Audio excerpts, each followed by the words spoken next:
మా లోకంలో ఆ దానం చేశాం ఈ దానం చేశాం అంటారు, గొప్పదే. అసలు నిజమైన దానం ఏదో తెలుసా? గొప్ప దానాలు చేసిన వ్యక్తిగా కీర్తింపబడేవాడు ఎవడో తెలుసా? మహాదాత అని కీర్తింపబలిచిన వాడు ఓర్పు కలిగినవాడు.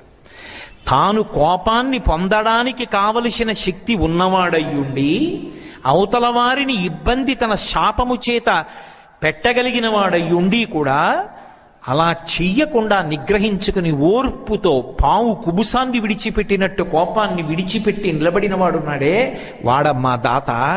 వాడు చేసిన దానం ఎవరు చెయ్యరు. ఎందుకని మీరు ఆలోచించండి.